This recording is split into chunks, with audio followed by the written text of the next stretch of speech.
Hey everybody. I know it's been like almost a month since my last video. Long story short, not much happened that I want to talk about. There was some movie stuff here and there, but nothing that was pressing that couldn't wait for another full-on update when I have enough to consolidate. And then the last week of the month, I took a couple of vacation days from work that I had to burn off. So I was doing stuff that week. I was, as some of you already know, before COVID, I was originally going to get married on Halloween of this year. You know, Halloween falls on a Saturday, full moon, blue moon, all that fun stuff. But COVID messed that up. But at the very least, I am wearing a wedding ring now, because I figured, you know, if the wedding is going to be delayed, I still want to, you know, wear the thing. So, in case you haven't seen that. So I wear that now. So we'll see. I mean, you know, as I'm recording this, some news came out that there was the Pfizer vaccine was looking good. It's in stage 3 or whatever. So we'll see what happens. TBD on that. But I wanted to make a little channel update because this took forever. But my subscriber count passed 2,500 subscribers. It's I looked at it earlier, it's 2,502. I'm sure as soon as I upload this, like, YouTube will remove some bots or some people will be like, oh, I forgot I was subscribed to him, and I'll subscribe. But I am, at least now, over 2,500. And I didn't think I'd ever get there because, you know, the first 1,000, I had made a thank you 1,000 video. I never made a 2,000 video. But I made a 1,000 video, and that happened basically when the chicken fry thing was happening. You know, that video went viral, and then I was on Tosh the 2 times and everything, so I had a big influx of subscribers from there. But not much has happened with Burger King chicken fries for me to, you know, ride that train. I think it was close to 2 years ago now, was the last update. It's when they did the pretzel one that wasn't, like, okay, and I made that quick video. I just filmed myself trying it in a Burger King at that time.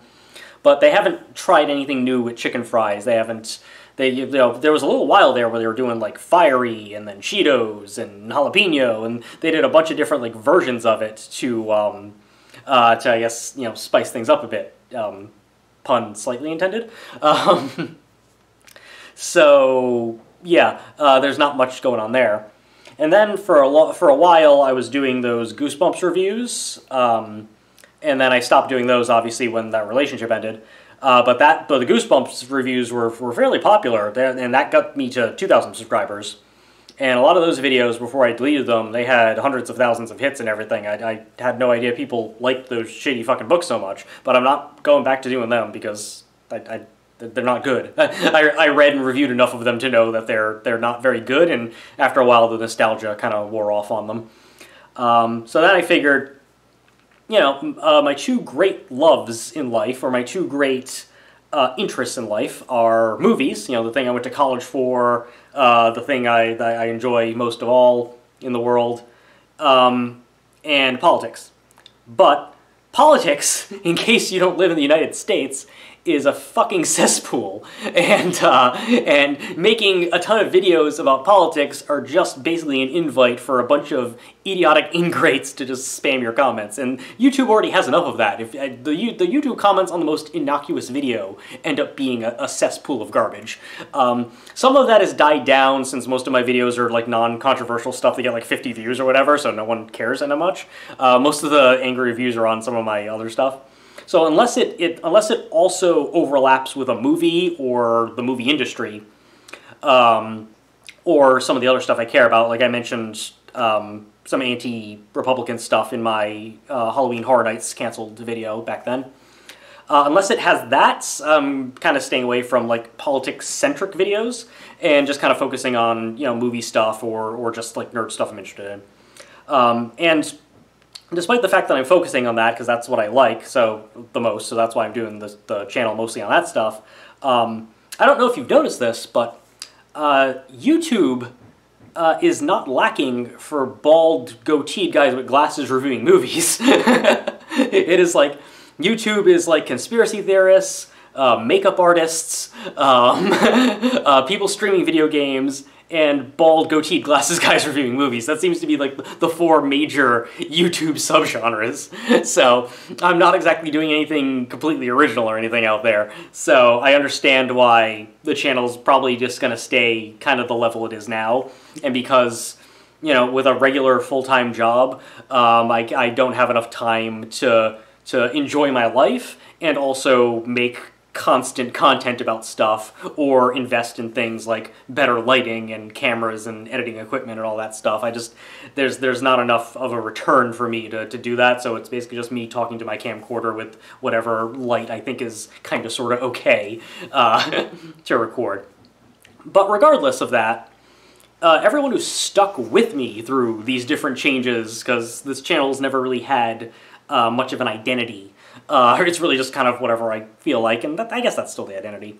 But for those who have stuck with it, and they still comment on my stuff, and they still like watch the videos and everything, thank you so much for sticking by. I'm mostly just doing the channel for me at this point, where it's just if it's something I'm interested in, or if I have a thought about something, or someone's not presenting stuff in the same way that I would present it, that's kind of what I'm making right now. So if you happen to also have the similar interests, to be like, oh, he talked about that, and maybe there's this video about this and this video about this, but there's not one video that discusses all of that stuff, you know, then I'm glad. And I know because my videos aren't particularly visually interesting, a lot of people will just put this on in the background and treat it as if it's a podcast, and I'm totally cool with that. I mean, you'll miss the fact that my adorable cat is laying here on the couch. People were wondering why he wasn't in that many videos, because he hasn't really bothered me when I film my videos all that often. But there he is. Hi, girl. Hi, poof, poof. You're a good boy. Yes. So that's him. But since it has been a month or so since my last video, I guess there's a couple things I can ramble off.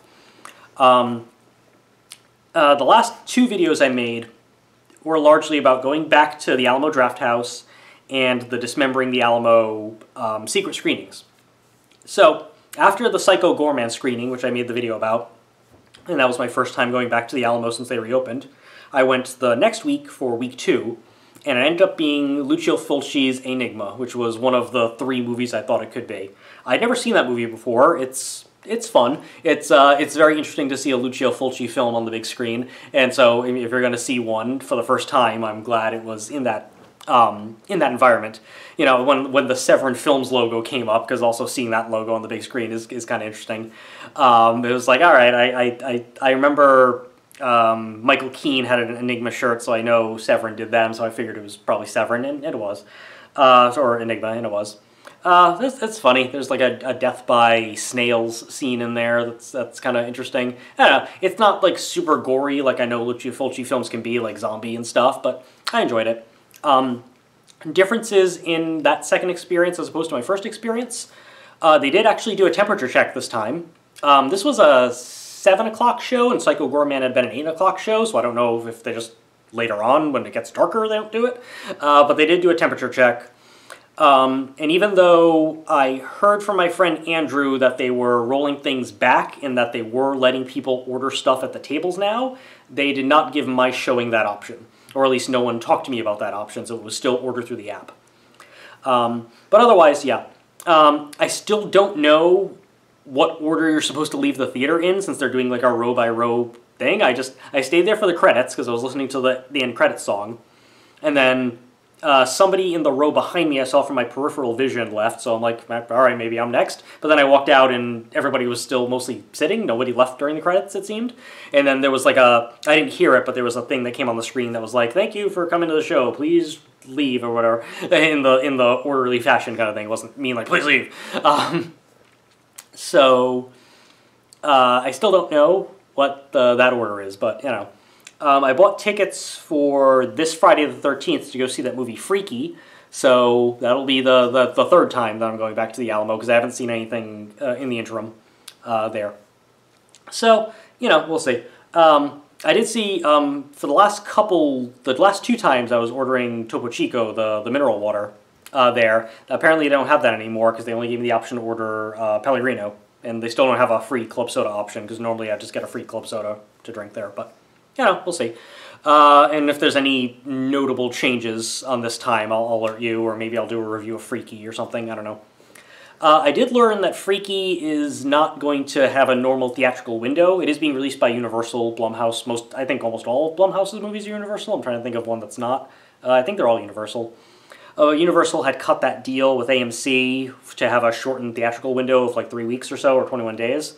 And I did hear that Freaky is going to be available video on demand the second week of December, which the timing seems about right, something like that. So basically like a month, a little bit less of a theatrical window for Freaky. So it will be on VOD if you're not near an open theater, since the Regals are closed, or most of the Regals are closed, or you just don't feel safe going to a theater, then it will be available in December. But I'm going to go see it in the theater because I feel perfectly safe there, and much safer than some of the other places I've been, like certain stores and restaurants. So, and speaking of that, the theatrical stuff is not going so well. Two of the bigger movies that were scheduled for December have now been pushed back, big-ish.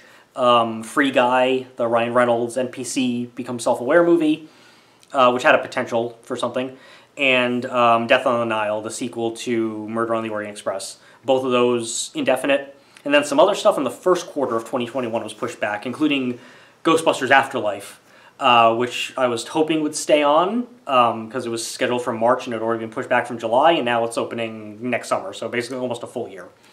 And that seemed to foretell that theatrical movies, just because it flips over from December 31st to January 1st doesn't mean that that movies are going to go back just for 2021. It still could be the spring of 2021 before things are back to normal.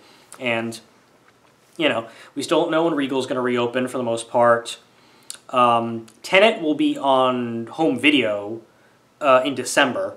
I think Unhinged is already available VOD, and I think New Mutants is later this month. So the 3 movies that started the theatrical opening are going to be available at home now, after following pretty normal theatrical windows, 2-3 months. So what's left? We got, that Kevin Costner movie over the weekend that was #1, that Come Play movie, that PG-13 like Monster in Your iPad, War with Grandpa, Honest Thief. A couple like low to mid-budget movies that aren't expected to do much anyway, or just kind of getting pushed out there to see like anything, make normal money. But it's not happening, not with the second biggest exhibitor in the country shut down and all the other big movies too scared to open. And then, of course, COVID has a resurgence. They've started closing some theaters in Europe again as other countries start to roll out another lockdown.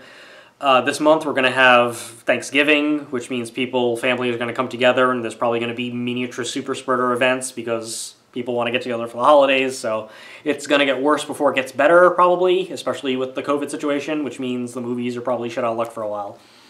AMC might have to declare bankruptcy. It doesn't mean they'll go out of business, just means they'll have to try to restructure their debt. But otherwise, I don't know. I don't know how long the theaters that are open right now are going to stay open. I mean, drive-ins, probably fine, because they don't have the same issues for the most part.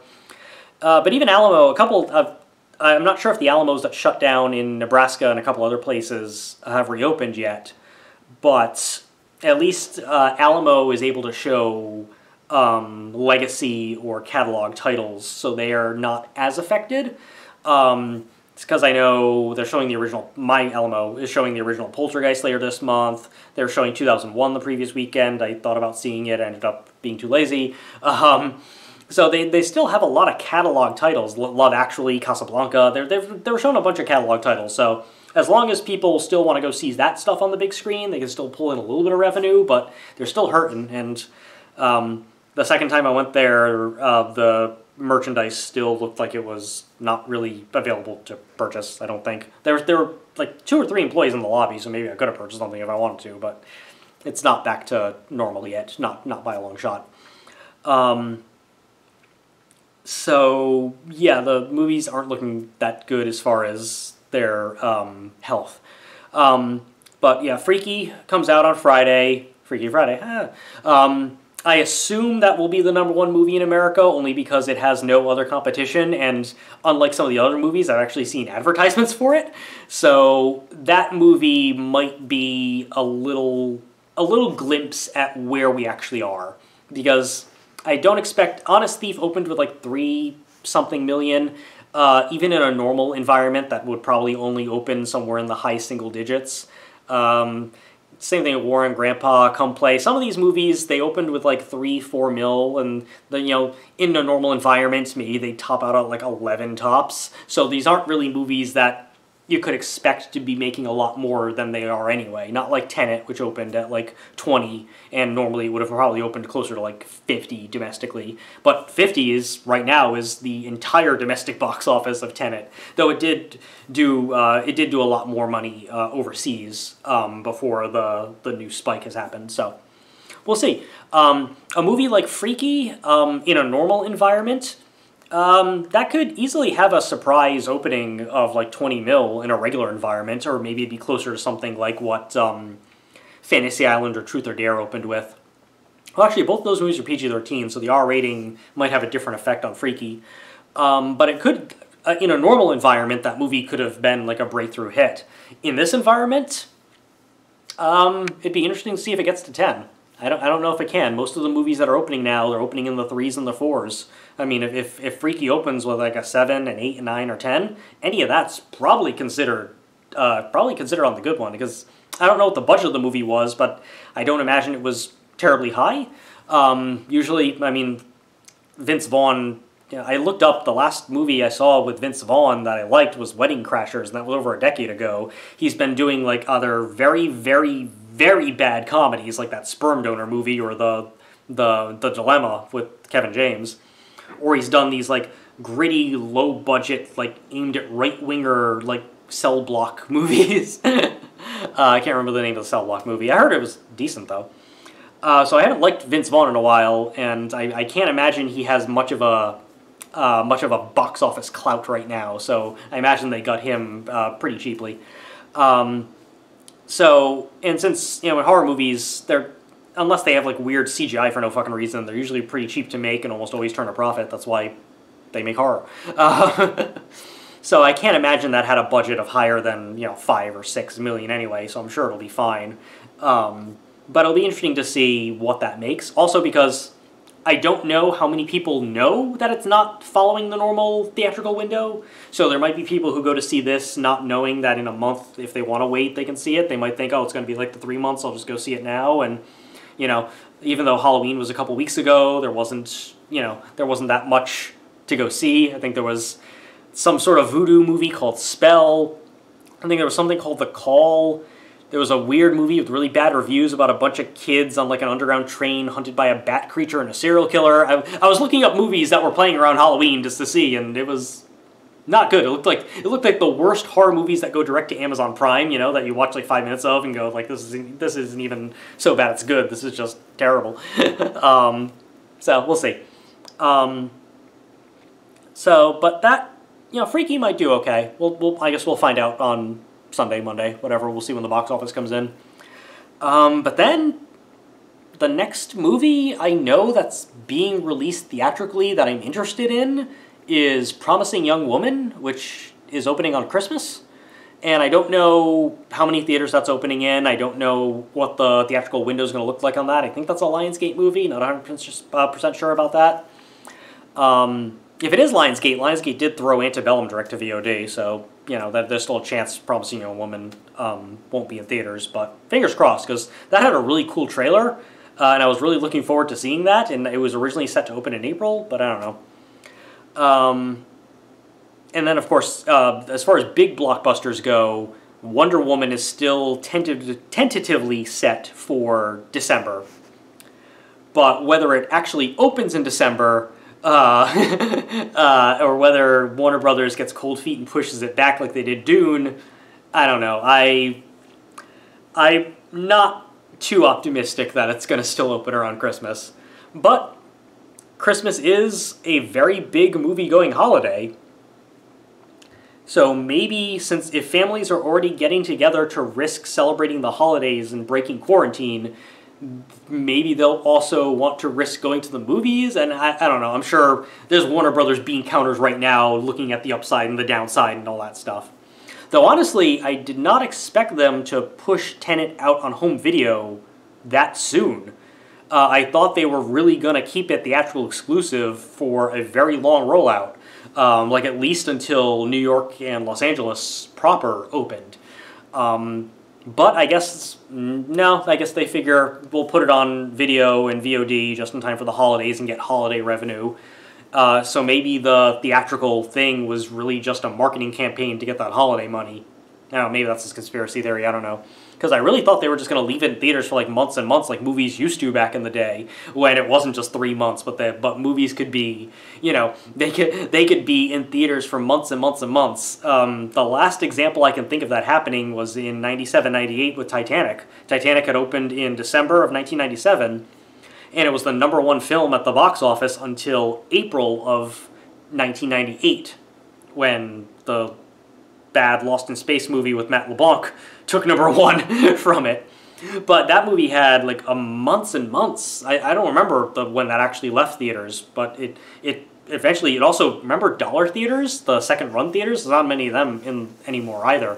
But yeah, even they had a long run of it too. So Titanic was in theaters for a long time. Movies now, 2-3 weeks and you're fucking gone. Unless you're fucking, well, I guess, sure.